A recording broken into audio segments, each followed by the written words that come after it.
అర్థమైతే శరీరం వేరు, ఆత్మ వేరు. శరీరంతో చేసే ప్రతి పాపానికి శిక్ష పడేది ఆత్మ. కొన్ని కోట్ల సంవత్సరాలు నిద్రారు మండిపోవాలి. అక్కడ నరేంద్ర మోడీ రికమెండ్ పనికిరాదు, చంద్రబాబు నాయుడు రికమెండ్ పనికిరాదు, జగన్మోహన్ రెడ్డి రికమెండ్ పనికిరాదు. ప్రియులారా, ఏ క్షణం గుండె ఆగిపోతే మనకు తెలీదు. గుండె ఆగిపోక మునిపోయి నీ సృష్టికర్తని దేవుడు ఎవరో తెలుసుకో. నీ పాపాల నుంచి విమోచకుడు ఎవరో తెలుసుకో. శరీరానికి రోగం వస్తే మందులు ఉన్నాయి, పాపానికి మందు ఎక్కడైనా ఉందా? యేసుక్రీస్తు రక్తం ప్రతి పాపని కడుగునే ఉంది. ఆయన కోరింది మతం మారమని, మీరు ఎవరు మతం మారక్కర్లేదు. మీరు డబ్బులు ఇవ్వక్కర్లేదు, బియ్యం ఇవ్వక్కర్లేదు, మీ గుణం మారితే చాలు. యేసు ప్రభు ఏమన్నాడంటే, మీ పాపాల కోసం నేనే రక్తం కాల్చి మరణించి పాతి పెట్టబడి మూడో దినాన్ని తిరిగి లేచిన నిజం మీ మనసులో నమ్మి మీ దగ్గర ఉన్న చర్చికెళ్ళి బైబిల్ చదువుకొని క్రీస్తు రక్తం చర్చిలో దొరుకుతుంది. ఆ రక్తంతో కడుక్కుని నిత్య జీవానికి వెళ్తారని మిమ్మల్ని అందరినీ కోరుకుంటున్నాను.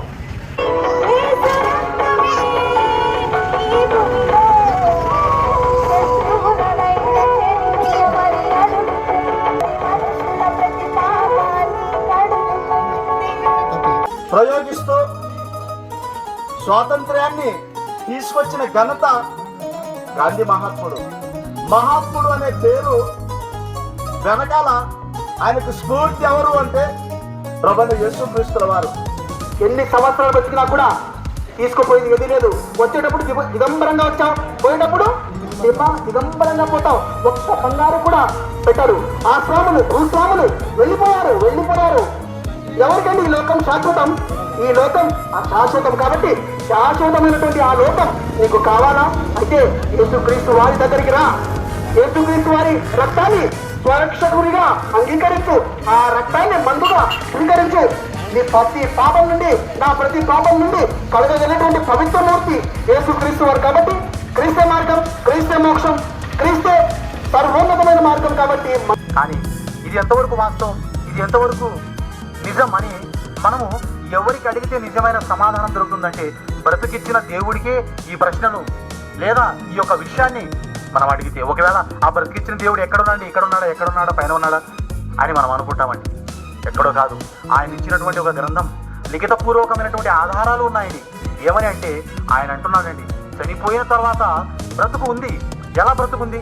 చనిపోయిన తర్వాత బ్రతుకు ఉంది అంటే బ్రతికి ఉన్నప్పుడు ఆ బ్రతుకును గురించి ఈ భూమి మీద ఉన్నటువంటి మనిషి తెలుసుకోవాలి. అదే అంటున్నారండి చాలా మంది. ఏముందండి పుట్టినవాడు గిట్టక తప్పుడు అని అంటున్నారు. కానీ గిట్టిన తర్వాత మరలా పుడతాడన్నదే నిజం. ఆ నిజమే బైబిల్ సత్యవేద గ్రంథంలో అనేకమైనటువంటి మాటల్లో రాయబడ్డాయండి. అదే అంటున్నాడు. 2000 సంవత్సరాల క్రితం మహానుభావుడు, మహనీయుడు ఆయన చనిపోయి, ఎవరి నిమిత్తం చనిపోయి? భూమి మీద ఉన్నటువంటి సమస్తమైనటువంటి మనుషుల నిమిత్తం చనిపోయి సమాధి చేయబడి మృత్యుంజయుడు ఆయన సమాధిలో పాతి పెట్టబడి సమాధి బదులు కొట్టుకొని ఆయన మృత్యువును జయించి జయశాలిగా మూడో దినమున తిరిగి లేచాడండి. ఎవరు? యేసుక్రీస్తు వారు, యేసు ప్రభు వారు, లోకరక్షకుడు. శరీర కోరికలకు ఈ దేహాన్ని వాడుతూ ఎన్నో పాపాలతో అసహనంగా మరణిస్తున్నాడు, విద్యార్థులకు జారిపోతున్నాడు. కనుక ఇప్పుడు మనం చేసినటువంటి నేరాలు, మనం చేసినటువంటి పాపాలు, మనం చేసినటువంటి దోషాలు, మనం చేసినటువంటి అక్రమాలకు మరి మందు ఏది అని ఆలోచిస్తే, మరి ఇప్పుడు సహోదరులు చాలా మంది కరపత్రిక పంచారండి. మనిషికి పోవలసింది పాపమా రోగమా అంటే మనకు శరీర సంబంధమైనటువంటి రోగాలు వచ్చినప్పుడు ఆ రోగాలను బాగు చేసుకోవడానికి ఎన్నో డాక్టర్ల దగ్గరికి తిరుగుతాము, ఎన్నో హాస్పిటల్స్ పోతాము, ఎన్నో మరి వైద్యుల దగ్గరికి వెళ్ళి ఆ రోగాన్ని బాగు చేసుకునే ప్రయత్నం చేస్తాం. ఒకవేళ డాక్టర్ల వలన ఆ రోగం పోకపోతే గుడులకు, గోపురాలకు, పుణ్యక్షేత్రాలకు తిరిగి ఆ రోగాలను బాగు చేసుకోవాలి. ఈ రోగం నుండి నేను బయటపడాలని మనం ఆశిస్తున్నాం కదా. మరి శరీరానికి పట్టినటువంటి రోగాన్ని బాగు చేసుకోవడానికి ఇంతగా ప్రయాసపడే మనం మన ఆత్మకు పట్టినటువంటి మరి మోహపు చూపు అనే రోగం, పాపం అనే రోగం, వ్యభిచారం అనే రోగం, దొంగతనం అనే రోగం, మరి అక్రమం అనే రోగం, అన్యాయం అనే రోగం, మన ఆత్మకు పట్టిన పాపం అనే భయంకరమైన రోగాన్ని ఎలా తీసివేసుకోవాలి? ఎలా ఆ పాపం అనే రోగం నుండి మనం పవిత్రులుగా మారాలి, శుద్ధి చేయబడాలని ఎవరు ఆలోచిస్తున్నారు చెప్పండి? ప్రియమైన ప్రజలను ఆలోచించండి. మరి మనిషి యొక్క శరీరాన్ని పట్టిన రోగాన్ని తీయడానికి భూమి మీద ఎన్నో హాస్పిటల్స్ ఉన్నాయి, ఎన్నో మరి హోమియో మందులు లేదా పాపము చేస్తూనే బ్రతికారండి. కానీ యేసుక్రీస్తు 33.5 సంవత్సరాల జీవితకాలం ఆయన బ్రతికి కూడా ఆయన తన నోటితో పాపం చేయలేదు. ఆయన శరీరం మనలాంటి శరీరం కలిగి ఉన్నా కూడా ఎలాంటి పాపం ఆయన తన దేహంతో చేయలేదు. పవిత్రుడిగా బ్రతికాడు, పరిశుద్ధుడిగా బ్రతికి చివరికి ప్రతి మనిషిని పాపం అనే రోగం నుండి విడిపించి పవిత్రులుగా మార్చడానికి, పరిశుద్ధులుగా మార్చడానికి, పాపం అనే రోగులను మరియు వైద్యుడిగా వైద్యం చేయడానికి యేసుక్రీస్తు వారు 2025 సంవత్సరాల క్రితం భూమి మీదకి వచ్చి ప్రతి మనిషి పాపాల కొరకు తన పవిత్రమైన రక్తాన్ని శిలువపై కాల్చి మరణించి మృత్యుంజయుడుగా తిరిగి లేచిన ఒక మహా త్యాగశీలి గొప్ప వైద్యుడు ఆయనే యేసుక్రీస్తు వారు.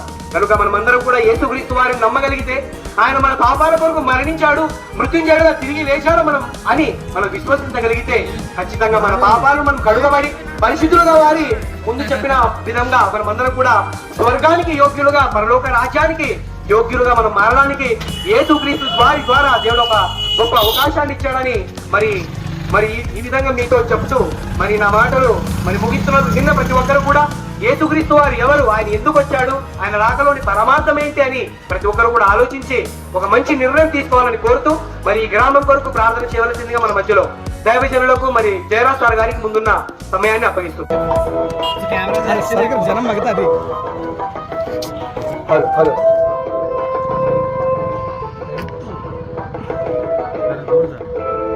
ఇద్దరు పాడండి. మరణమే మనిషి కోసం ఎదురు చూస్తుందిలే, ఆ దేవుడే రాశాడు ఆహ్వానమే నీకులే. మరణమే మనిషి కోసం ఎదురు చూస్తుందిలే, ఆ దేవుడే రాశాడు ఆహ్వానమే నీకులే. పసివాడని ముసలివాడని తేడా లేదులే, నీకిచ్చిన కాలమెంతో ఎవరికి తెలియదే. తిరిగి రండని ఆహ్వానమే ఉందిలే, ఆ మరణమైన తరువాతే మరో లోకమే ఉందిలే. మరణమే మనిషి కోసం ఎదురు చూస్తుందిలే, ఆ దేవుడే రాశాడు ఆహ్వానమే నీకులే. మనిషి కోసం ఎదురు చూస్తుందిలే, ఆ దేవుడే రాశాడు ఆహ్వానమే నీకులే.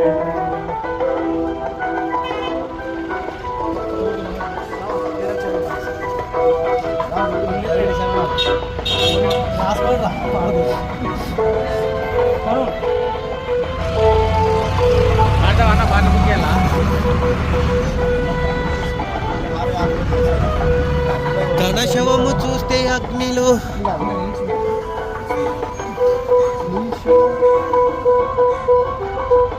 వేసుకో డాన్స్ మాస్టర్. శవము అగ్నితో కాల్చిన బాధ ఉండదని తెలుసుగా, నీ ఆత్మకే ఉంది బాధని తెలుసుకోవాలి ఇప్పుడేగా. పుట్టాక చూసావు ఈ లోకమే, బతికుండాలి చూసావు ఆ లోకమే, వెళ్ళాలి ఆ రోజు ఆ లోకమే, ఇవ్వాలి కోసమే, బ్రతకాలి క్రీస్తుని చావైతే లాభమే. మరణమే మనిషి కోసం ఎదురు చూస్తుందిలే, ఆ దేవుడే రాశాడు ఆహ్వానమే నీకులే.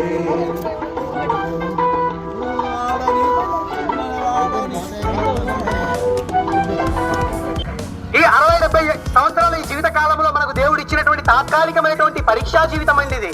ఈ పరీక్షా జీవితంలో దేవుడు కోరుకున్నాడు, ఈ భూమి మీద మనుషులుగా బ్రతుకుతున్న మీరు ఒక నిజమైనటువంటి మార్గాన్ని ఎన్నుకొని ఈ భూమి మీద ఆకాశాన్ని, భూమిని, సకల సృష్టిని కలుగజేసిన దేవుణ్ణి కనుగొని తెలుసుకొని ఆయన చెప్పినటువంటి ఒక మార్గంలో మీరు నడవాలి, లేదా మనుషులుగా అందరూ నడవాలని దేవుడు కోరుకున్నాడు. అలా కోరుకున్నాడు కనుకనే మనకు ఈ భూమి మీద ఒక బ్రతుకును, ఒక జన్మనిచ్చాడండి.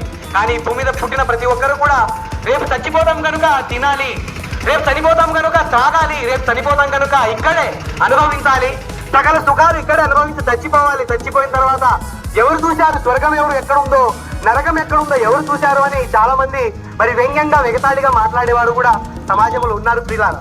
అంటే మనం మరణించిన తర్వాత మరో లోకం ఉందా అంటే ఖచ్చితంగా ఉంది. ఎందుకంటే మనం పుట్టక ముందు ఈ భూమి మీద ఆకాశం ఉందని, భూమి ఉందని, ఈ సకల విశ్వం ఉందని, సృష్టి ఉందని మనకు తెలియదు. ఎప్పుడైతే పుట్టుక పేరుతో ఈ భూమికి వచ్చామో అప్పుడు మనకు తెలిసింది ఆకాశం ఉంది, భూమి ఉంది, సృష్టి ఉంది, మనకు బంధువులు ఉన్నారు, అమ్మ నాన్న ఉన్నారు, వీళ్ళందరూ ఉన్నారని. అంటే మనం పుట్టినప్పుడే పుట్టి తెలుసుకున్నాం ఈ లోకం ఉందని, కానీ మరణించాక మనకు తెలుస్తుంది మరో లోకాలు ఉన్నాయని. కనుక ప్రియమైన వారలారా, మనం మరణించిన తర్వాత మరి మంచి చెడులు చేసిన వారి కొరకు దేవుడు 2 చోట్ల సిద్ధపరిచాడు. ఒకటి స్వర్గము, ఇంకొకటి నరకం. మనం ఎక్కడికి వెళ్ళాలి అని ఆలోచిస్తే ప్రతి ఒక్కరి కోరిక, ప్రతి ఒక్కరి ఆశ, ఆలోచన నేను స్వర్గానికి వెళ్ళాలి అని ప్రతి ఒక్కరు కూడా కోరుకుంటారు. మరి స్వర్గానికి వెళ్ళాలంటే మరి ఎలాంటి అర్హతలు కలిగి మనం ఉండాలో గీతలో చెప్పాడు. 2025 సంవత్సరాల క్రితం ఈ ప్రపంచానికి ఒక మార్గ నిర్దేశకుడుగా, ఒక మార్గదర్శిగా, ఈ ప్రపంచానికి మరి అజ్ఞానంతో నిండిన ఈ సమాజాన్ని లేదా ఈ ప్రపంచాన్ని సన్మార్గంలో నడిపించడానికి శగపురుషుడుగా, యుగ పురుషుడుగా, ఒక మహాశక్తి వ్యక్తిగా ఈ భూమి మీదకి వచ్చి ఆయన ప్రపంచాన్ని పాపముల నుండి విడిపించడానికి ఎవరైతే తన యందు విశ్వాసం ఉంచుతారో, తన యందు మరి విశ్వాసం ఉంచి ఈ భూమి మీద బ్రతుకుతారో వారిని క్షమించడానికి, వారిని పవిత్రులుగా మార్చడానికి 2025 సంవత్సరాల క్రితం వచ్చినటువంటి శక్తి వ్యక్తిగా వచ్చాడు. ఆయనే యేసుక్రీస్తు వారు. యేసుక్రీస్తు వారు ప్రపంచాన్ని రక్షించడానికి శిలువపై తన ప్రాణాన్ని అర్పించి మరణించి 3వ రోజున తిరిగి లేచిన మృత్యుంజయుడుగా ప్రపంచ చరిత్రలో ఆయన ఉన్నాడు. కనుక మీరందరూ కూడా తెలుసుకొని, వాస్తవాలేంటో తెలుసుకొని అర్థం చేసుకోగలిగితే నిజంగా మన బ్రతుకు పరమార్థం ఏంటో మనకు అర్థమవుతుంది. కనుక ప్రియమైన వారలారా, నేను ముగిస్తాను. మన జీవితం ఇంతలో కనబడి అంతలో మాయమైపో ఆవిరి లాంటి జీవితం. మనము ఎప్పుడు ఎక్కడ ఏ విధంగా మనకు మరణం వస్తుందో తెలియదు. మరణం రాకముందే ఒక నిజమైనటువంటి మార్గాన్ని మనం ఎన్నుకోగలిగితే మన బ్రతుకుకు ఒక అర్థం ఉంటుంది. కనుక మీరందరూ కూడా ఆలోచించి ఒక మంచి నిర్ణయం తీసుకోవాలని కోరుతూ నా మాటలు ముగిస్తూ ముందున్న సమయం దైవజనులకు అప్పగిస్తున్నాను.